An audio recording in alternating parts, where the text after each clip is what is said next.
Assalamualaikum warahmatullahi wabarakatuh. Selamat sore dan salam sejahtera kita semua. Jadi alhamdulillah, puji syukur dari Allah Subhanahu wa taala kita bisa ketemu ya dari rekan-rekan media, mudah-mudahan sehat selalu semua. Atas izin Bapak Kapolres Tangerang Selatan, dan kami ada duduk di sini melakukan rilis terhadap perkara narkotika yang terjadi di wilayah hukum Kecamatan Pondok Aren. Dan hari ini rekan-rekan media lihat kami hadirin Pak Camat di sini, ya, yang mewakili Pak Dantramin juga. Dikandung maksud apa? Kami dari 3 pilar sudah berkomitmen dan sepakat bahwa untuk menciptakan Pondok Aren ini sebagai rumah bersama yang aman dan nyaman. Dalam artian, kalau sebagai rumah bersama yang aman dan nyaman, berarti harus bebas dari narkotik dan obat-obatan terlarang.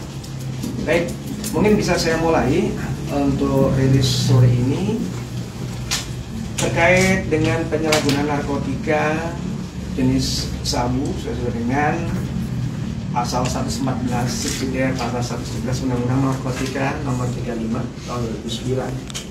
Yang pertama, dasarnya tetap dari laporan polisi ya, LP model A. Kalau untuk kasus narkotika, kita melakukan penangkapan langsung.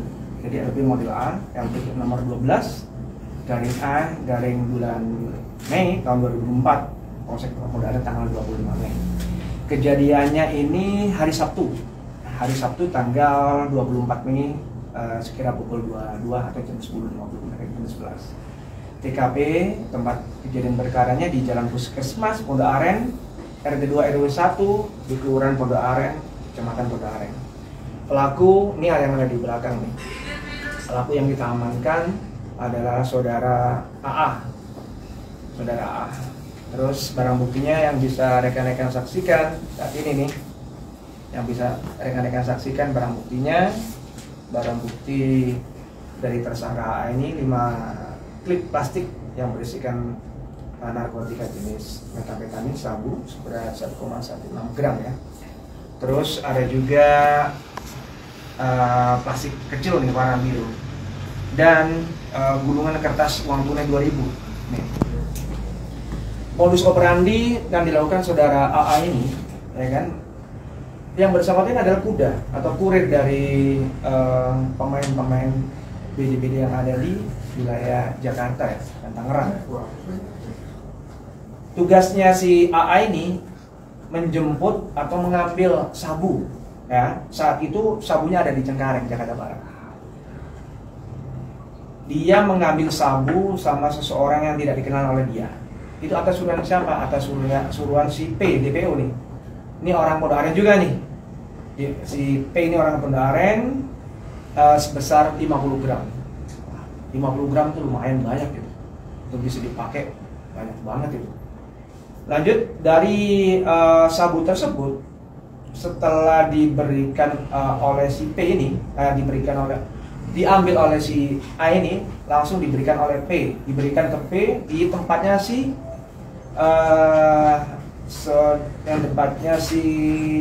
D ya, alias DK alias D, ya kan.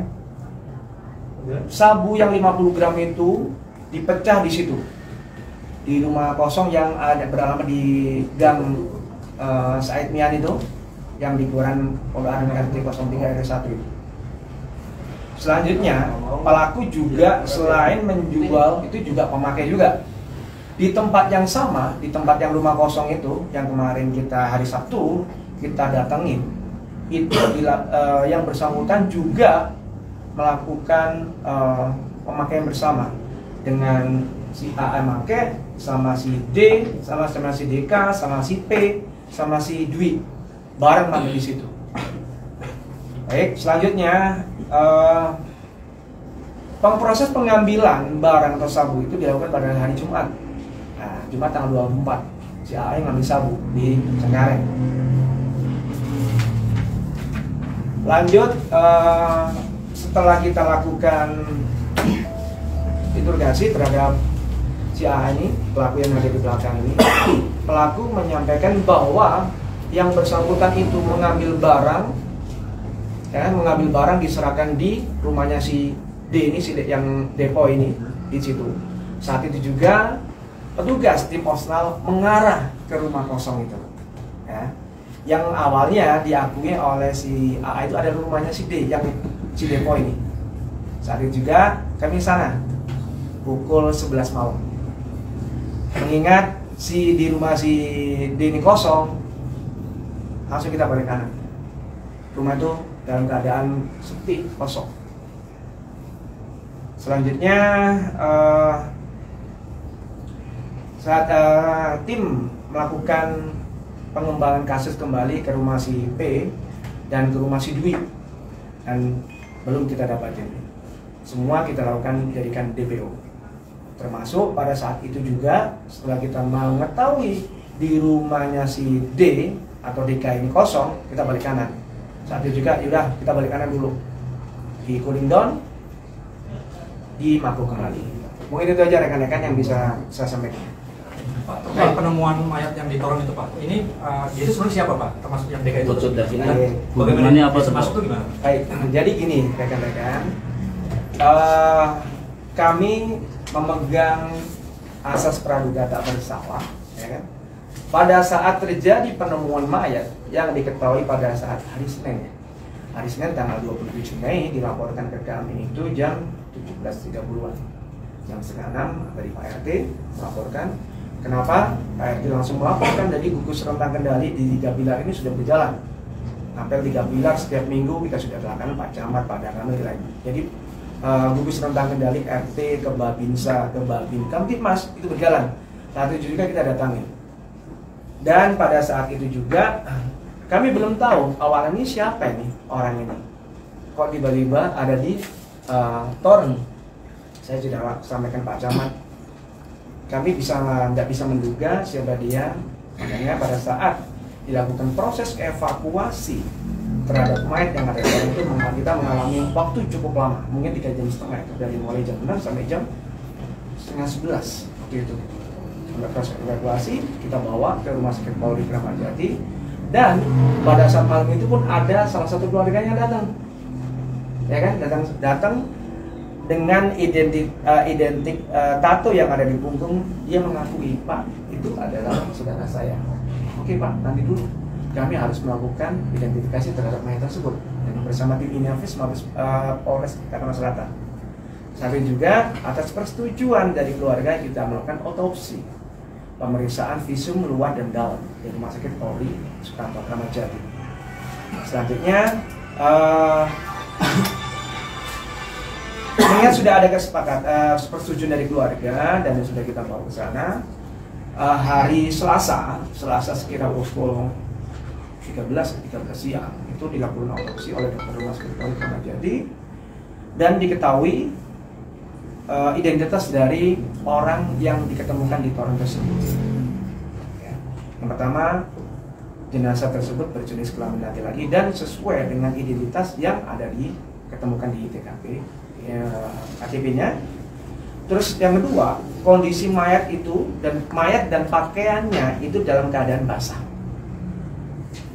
Yang ketiga, ini memang mungkin bisa menepis asumsi persepsi yang ada di luaran sana. Kalau kita memegang pasal 184 KUHP terkait analog bukti, ada keterangan saksi, keterangan ahli, keterangan tunjuk, dan keterangan dakwa, bahwa di poin 3 ini dari hasil pemeriksaan sementara dari otopsi dari Rumah Sakit Polri Kramat Jati dinyatakan tidak ditemukan tanda-tanda perlukaan atau luka akibat dianiaya atau kekerasan. Ya, ini perlu dicatat oleh rekan-rekan biar kita membangun persepsi yang sama untuk mencerdaskan masyarakat. Jadi tidak ada sekarang ini tidak ada menduga-duga dan membuat persepsi yang liar. Terus yang keempat, organ-organ dalam itu dalam kondisi membusuk. Ya. Yang kelima,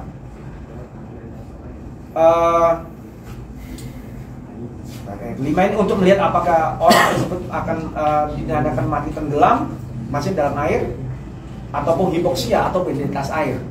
Ini masih ada dilakukan pemeriksaan penunjang oleh tim dokter. Tapi tadi terakhir, update terakhir dari menyatakan bahwa di dalam paru-parunya mayat tersebut diketemukan algae. Algae semacam tanaman kecil ya. Tanaman kecil masuk ke saluran pernapasan, otomatis orang ini masuk ke dalam air dalam posisi hidup, masih posisi bernafas. Ini kalau kita bicara dari kedokterannya seperti yang disampaikan oleh salah satu dokter di Rumah Sakit Polri Kramat Jati. Lanjut, dilakukan screening alkohol, yang bersangkutan ada hasil negatif. Tetapi dilakukan screening narkotika dan zat aktif lainnya, mayat tersebut mengandung, urin dari mayat tersebut mengandung amfetamin positif dan positif tetrahidrokannabinol atau THC atau ganja positif, serta positif mengandung metamfetamin sesuai dengan keterangan dari tersangka yang di belakang ini. Pada saat itu, pada saat ngecek barang bukti itu sama-sama pakai bareng tersangka,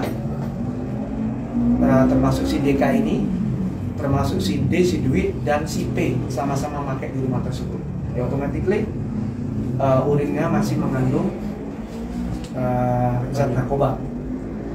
Terus untuk selanjutnya yang diambil sampel getah paru itu hasilnya akan menyusul, dan kandungan hati dan empedu itu menyusul untuk pemeriksaan toksunya racun. Dan untuk dari kedokteran Rumah Sakit Polri Kramat Jati menyampaikan untuk sebab matinya itu masih menunggu hasil penunjang. Hanya ada catatannya bahwa di dalam paru-parunya masuk algae, ada tanaman. Mungkin itu aja rekan-rekan yang bisa. Pak, artinya ini bersembunyi untuk menghindari kejaran polisi itu. Kemungkinan seperti itu. Mengingat apa? Kita bawa tersangka ini yang belakang ini ke menunjukkan rumahnya di mana, rasanya di situ. Dan posisinya kita mau ke rumah kosong itu melewati rumahnya DK. Kita waktu itu belum tahu rumahnya DK. Yang diketahui hanya rumah kosong itu. Gitu. Kemungkinan yang bersangkutan ini masih ada reaksi memakai atau menggunakan sabu tersebut, mungkin halu dan ketakutan.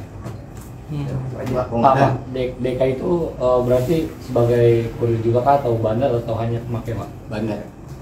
Kalau dari runtutan cerita yang sampaikan, DK itu adalah bagian dari BD. Ya, Bandar ya Pak?